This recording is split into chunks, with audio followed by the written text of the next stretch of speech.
Le rapporteur de l'Assemblée nationale, le professeur Jacques Thiollier Sengekeli, a ouvert ce vendredi 24 avril 2026, au nom du bureau, une audition de la Commission de Relations extérieures consacrée au député français Aurélien Taché, élu de Val-d'Oise et co-rapporteur d'un rapport parlementaire sur l'avenir de la francophonie. Un député qui connaît l'ensemble de la scène politique française parce qu'il a été dans la République en marche, il a fonctionné avec les écologistes et le Vert, et aujourd'hui il représente la France insoumise qui est un parti qui comprend les préoccupations de peuple opprimé, et je suis heureux qu'il soit là parce que si aujourd'hui la perception de la problématique de la crise de la région des Grands Lacs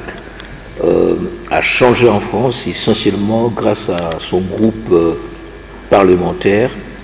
et nous souhaitons donc la bienvenue et nous espérons que avec lui et d'autres nous allons structurer un partenariat stratégique, et notamment au sein de la francophonie, où nous sommes un des plus grands pays francophones, aussi bien en termes de superficie qu'en termes de démographie. Donc,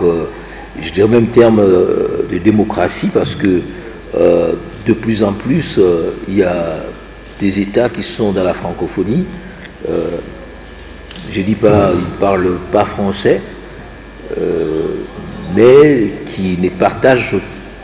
pas tellement les valeurs de la francophonie. Organisée dans le cadre du groupe d'amitié RDC-France, cette séance s'inscrit dans une dynamique de consolidation de relations parlementaires et de renforcement de la coopération bilatérale entre la République démocratique du Congo et la France. Prenant la parole, Aurélien Taché a plaidé pour l'instauration d'un nouveau cadre de partenariat entre les deux pays, fondé sur de liens historiques, humains et linguistiques profonds. Je suis élu dans une ville qui est Cergy, dans le Val-d'Oise. Il y a beaucoup de Français qui sont originaires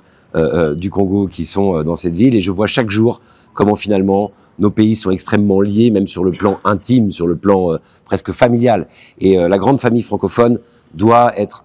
illustrée par l'amitié entre le pays qui a vu naître la langue française et le pays qui a aujourd'hui le plus de locuteurs de la langue française. C'est extrêmement important, et ces deux pays sont bien sûr la France et la République démocratique du Congo. Donc nous devons réfléchir à un nouveau cadre. Nous avons donc ce beau projet d'académie francophone que nous souhaitons porter ensemble, et puis bien sûr faire la campagne pour Madame Juliana Lubumba pour l'OIF. Donc c'est évident que Juliana Lubumba, parce qu'elle incarne, fille du héros de l'indépendance Patrice Lumumba, grand héros du panafricanisme, donnerait finalement une bonne fois pour toutes une langue au panafricanisme, et cette langue serait la langue française. Et ça, ce serait quelque chose de merveilleux. Moi, j'ai coutume de dire que le français appartient à ceux qui le parlent. Pour le président de la Commission de Relations extérieures, le professeur Berthold Oulungu, les attentes autour de cet élan de coopération parlementaire repositionnent la RDC au cœur de l'avenir de la francophonie. Mais les attentes sont énormes parce que, comme vous avez pu le constater, monsieur le député Aurélien Taché, nous comptons absolument sur lui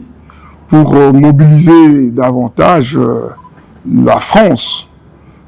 sur la candidature de Madame Lumumba Amato Juliana, qui est une candidature sortie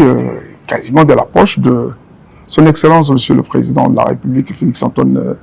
Tshisekedi, et donc l'Assemblée nationale, les différents groupes d'amitié, notamment ici le groupe d'amitié France-RDC, sont vraiment mobilisés pour cette réussite. Par cette séance d'information parlementaire, l'Assemblée nationale de la République démocratique du Congo, à travers ses groupes d'amitié, notamment RDC France, se mobilise activement pour soutenir cette candidature et en assurer le succès.